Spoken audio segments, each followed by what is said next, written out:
Okay, we are back and ready to go into Olivia and eliminate Ack-Ack.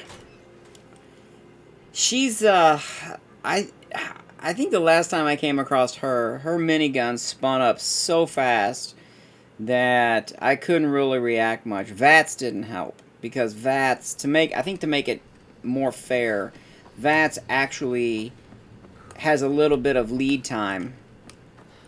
Alright, so let's see if I can find her.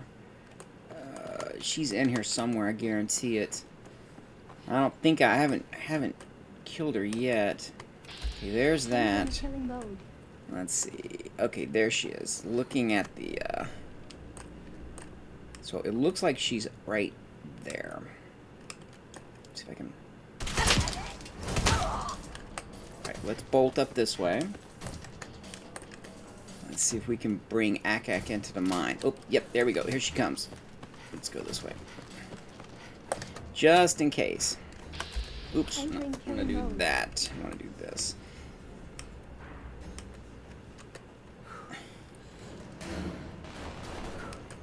What was that? That sounded like a mole or something. Alright, you know what we're gonna do?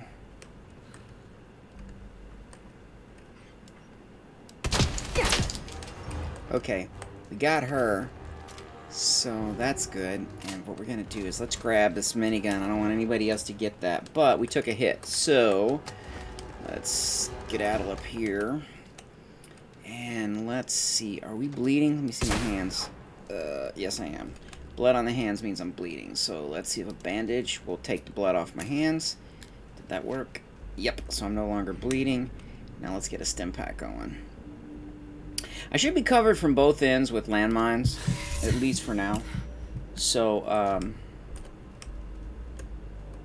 I think there's one more dude in here. I can see him. This time I am using the radar, but that was weird. It disappeared. It's like it's a mole rat or something. That is really odd, and that sounded like a mole rat that was popping in and out of the ground.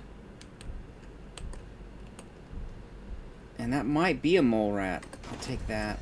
That might be a mole rat. Which, technically, they shouldn't be coming up through concrete, but I don't think the game really... To be honest with you, I think that's a little bit beyond the game. Like I say, I don't think they really fine-tuned it that much. I'll take that. This is actually going to go quicker than I thought. I can get this. I'll get this locket, and then we'll head over to... oh my gosh. Oh, yeah, I can't even think of it. I guess I'm focusing on this. Give me a second. I have no idea what I just picked up. I'll take that. Take that. We'll head over to Abernathy. And then we'll head over to Abernathy and we'll just get that settlement, and then what we'll do is we'll just drop some I'm not going to build it up yet, but I'm just going to drop some guns or something. There's just some turrets. Just something to kind of give it some defensive capabilities, so their happiness won't go down. And happiness in this game drives me absolutely nuts. Like, it drives me nuts because to me it makes absolutely no sense, because I can never get it to work right. You know, it seems like it should be based on certain criteria, but it doesn't work that way for me, because either that or it has a little long lead time before there's like a 24-hour lead time or something before everything updates, because you would think they have enough. You would think they would have enough. Yeah, oh, and not change subject, but lead in a pencil makes no sense. I mean, it does have lead in it, but that you can't make bullets from pencil lead. That's more like carbon. I don't need an army helmet, so I'm not really going to worry about my settlers having to arm themselves. I'm not really worried about that. I'll take that. But the happiness stuff really confuses me because, you know, I don't think to me, putting paintings and stuff up, putting little accessories or little decorations, to me, should increase happiness, but I don't think it does. I think it's based on whatever is in the settlement at the time, or whatever the object is coded as in the GEC, or in the creation kit. So whether it's coded as having... Yeah, there's something blew up in here. Entering killing mode. Whether it's coded as... Let's do this. Critical damage available. Yeah, I didn't want... I told myself I was not going to use VATS, but it just makes it easier. If I had more time and I was kind of doing this, I probably wouldn't use VATS, just to add, just to add more challenge to it. With the mods I have in here, it's already bad enough. It really doesn't need any more. It doesn't really need any more. But I'm kind of one of those people where I like to just throw in a lot of things, and let's just see what happens. It's kind of like it's not as much, I don't think it's so much like challenge. I don't consider it like challenging myself. You could look at it that way. I don't look at it that way. I look at it like throwing yourself something you've never seen before. So you kind of get used to a process or a routine, and it's something you've never seen before. So how you react to it, it really helps to train, I think, a person's reaction. My first reactions used to... where'd you go, buddy? Yeah, definitely not. Killing mode. My first reactions, and I still sometimes, it still sometimes bites me, where, my reaction is really just frustration. And I can understand it because, I don't really want to spend a ton of time... Yes. I don't want to spend a ton of time trying to do something and then wind up losing all that time and then having to do it all over again, because time is, and again, I do get that to a certain degree, but with really silly stuff, like, for example, if I'm actually, if for example, I'm doing really good, the game might decide to ramp up the difficulty. I've seen this a lot in games. So the better a person does, the more the difficulty decides to ramp up. And then you wind up getting a cheap shot. It's like a one-shot cheap shot kind of a thing. And that's really, really lame. That's completely lame. I think that's really bad design. If it's going to ramp it up, let it ramp it up. I mean, I could kind of see... I see the problem, because they want to throw a challenge at the player. But the challenge needs to be something that can be mitigated, where you have time to process it, rather than, just an instant reaction. You instantly react to survive. I can kind of get the challenge, but here's where I see the problem with that.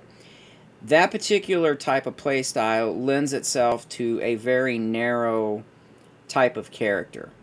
So you can't play with a lot of different characters, because if you're going to get hit, like right now, if something spawned behind me at this level and hit me, especially ghouls, and do not ask me why a ghoul can hit harder than a bullet. That I cannot for the life of me figure out. I mean, they can literally one or two shot me right off the bat, and to me that makes absolutely no sense whatsoever. Because they're smacking you. It's a smack. It's a flying smack.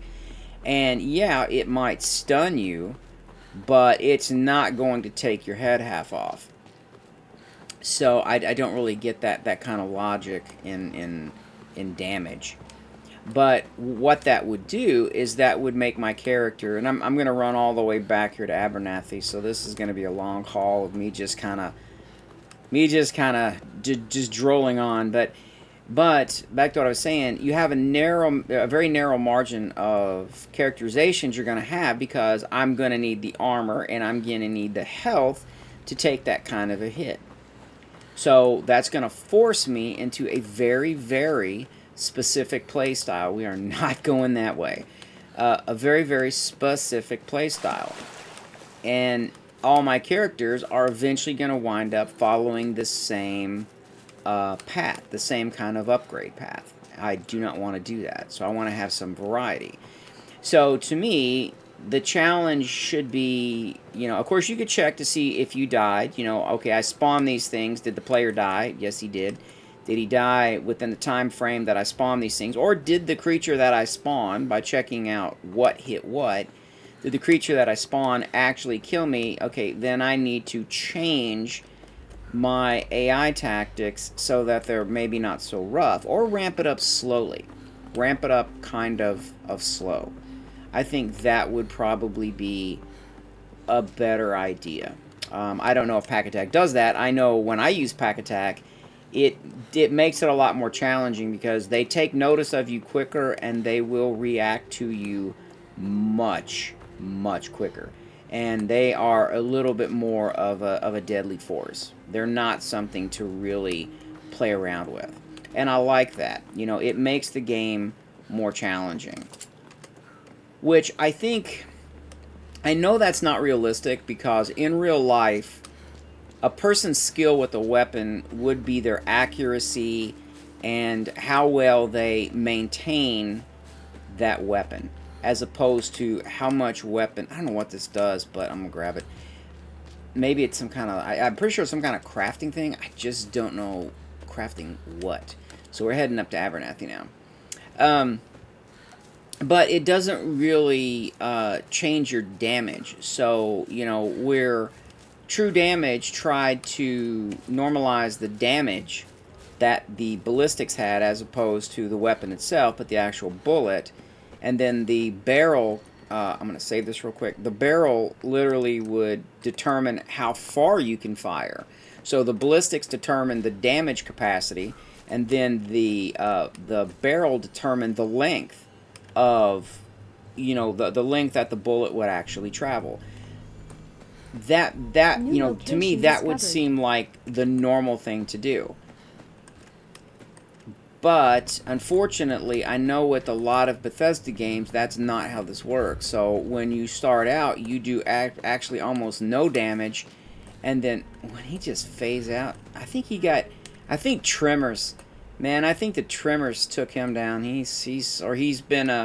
Or the Body Snatchers came, and he's now a watermelon because he's now a space pumpkin. Where did he go? Ah, there he is.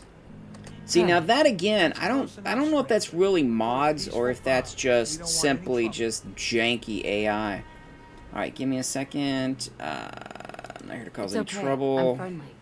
Not looking to cause any trouble. If you say so, but be warned, we're on. See, if you look at this, and I'm going to try not to interrupt this for a second, because I want to kind of show you this. All day, every day, and every minute of it spent watching your back. What kind of crops do you grow here? Mostly potatoes so far, but we're starting on melons. Lake Abernathy. Been ages since I've seen one of those vault suits around. You new to these parts? See, I like that. Yeah, that's kind of clever. You could say that. Good to see a new face. How about you? Ever think about working the land? Which I wonder where Blake Abernathy came from, because I came out of a vault, so he must have existed prior to that, which means the Abernathy Farm was not too far from where I actually lived, because I came from Sanctuary. I'll probably give it a try someday. Well, good luck to you then. Maybe I'll see you at the Diamond City Market someday, and we'll do a swap. Okay, now he's going to get into the locket deal. If you do start up a farm, be ready to deal with the raiders. Why do all the hard work when you can just take what you want at gunpoint? Okay, see what I'm saying? Like, see how he's talking? He's talking as though he's talking to a person who has no knowledge of the world, right? So let me go ahead and... Bastards. All of them. Last time those raiders hit us, my daughter Mary tried to stand up to them. Now she's buried out back of the house. Only 21 years old, and they shot her down without a thought. That's why we need the Minutemen back. And the sooner, the better. See, that to me makes no sense. Let's see. Minutemen. I haven't really gotten with Garvey yet, so So you I know, haven't really picked up any any idea quests, why they haven't the been around Minutemen so much quest. I've lately? been kind of avoiding that to get, because I wanted to get the settlements first. He's over I in wanted to get the Sanctuary, settlements done trying to first so I rebuild could the see if Minutemen. there was a problem That's close with the by. combat pathing, whether it We've only was been the there attacking with the attacking Yeah. NPCs or whether it was the settler I don't have much to NPCs. offer. I've already had 2 Those attacks raiders that killed in Mary, Red Rocket, they 1 in took a locket, Sanctuary too. with no crash. It's been in Connie's family for generations. If you could get it back, it'd mean a lot to us.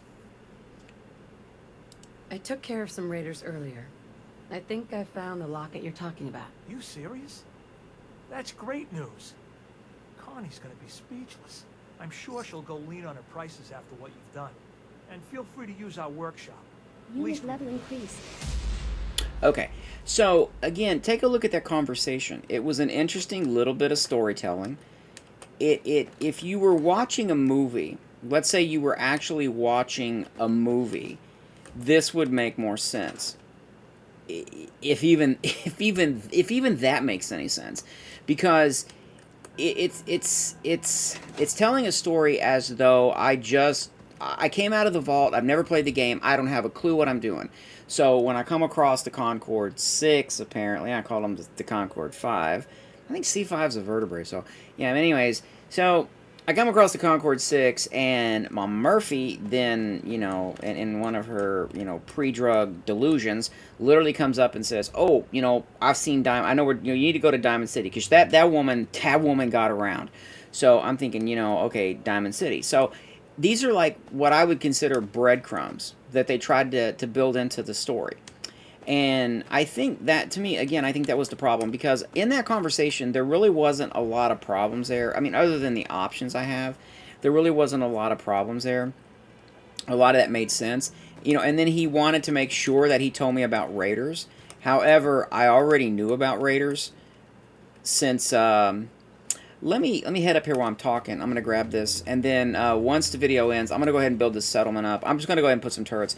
But anyways, he talked about the raiders. So if I didn't know anything about raiders, what he said makes sense. You know, because he's actually just constantly just bombarding me with a load of information. You know, I already know what raiders are because, you know, and anybody who's played Fallout, they already know, you know, what raiders are. And, you know, and raiders, you know, there's been issues where raiders are definitely overused. You know, I don't know what I'm doing. I don't know what I'm doing. I don't know what else to do in this area, so yeah, let's just throw in some raiders. Why not? And they get overused. And even other NPCs that replace raiders absolutely get overused. I think I got this over here. Let me see. I did not. So it makes sense. But that was the problem. Is in dialogue, in the actual dialogue that you have, that is where you can judge the person's actions and what they're doing to decide if you need to literally spiel out, or better yet, instead of like in the dialogue, but the dialogue would be a good place to do it. But let's say you didn't want to do it in the dialogue. You could do it in the difficulty settings. So in the difficulty settings, you could literally say, I'm playing medium difficulty, normal difficulty. I'm not in story mode. I'm not doing it easy. Therefore, don't feather me in. And I think that was part of the problem with the lines by taking, you know, having the player have spoken dialogue. And I don't really, me personally, I don't see a problem with that. I don't really play this as an RPG. I don't really role play per se. I mean, I can see the draw on it. It definitely adds different challenges depending on what you're playing. I mostly just play this to just chill, you know, not to try any type of new different play styles or anything. So, but I can see where there's a draw on it, and people, you know, would like to do that. They would like to be a person, you know, I should move this actually. They would like to be a person who, let me have this, you know, that's interesting. It pops to the ground. See how that pops up? That's almost like transfer settlements isn't putting things where it needs to go. See how that dropped? But you could use the back what I was saying, you could use the difficulty setting to make it so that the dialogue is different. However, because they had a voiced protagonist, that meant that a lot of the voice lines and a lot of the space required for the game would increase because of that voiced protagonist. So they had less lines to put elsewhere. And I think, to me, that was the problem. Like, I personally, like I say, don't have a problem with it. I think it's kind of neat. It's more telling a story. It's like watching a movie. It's like an interactive movie, in a sense. But it really, no, I'm going to stick with that. It really is like an interactive movie. All right, let me get 3 of these. where you literally can determine the outcome, but you're still on rails. You're still on a type of rail system. So I can see where, you know, I can see where it could have been better without a voice protagonist, and they put more into the actual speech, and they had more options. But I can also see where they literally wanted to put the game on rails. That's literally what they wanted to do. Alright, so I'm going to end this because I'm back from Olivia, and I'm gonna make this as part 2. I'll upload it. And I'm going to head over to Abernathy so you can see how the test is going. I'm going to head over to Abernathy. I'm going to put some turrets up. I'm going to make sure they have some power. I'm just going to throw a little simple generator. And then I'm going to put some turrets up so they do have some defense, so their happiness doesn't bottom out.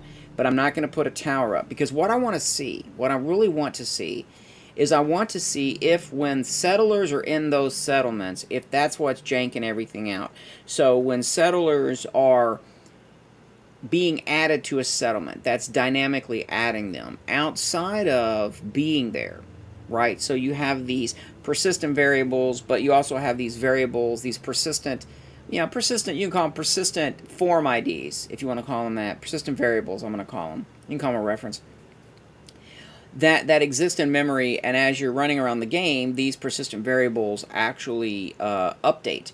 So it'll calculate how much, how many NPCs survive a combat without you being there. So it gives the illusion that there's life, everything is going on outside of your intervention. So it gives the illusion that, the world has a little bit of life to it.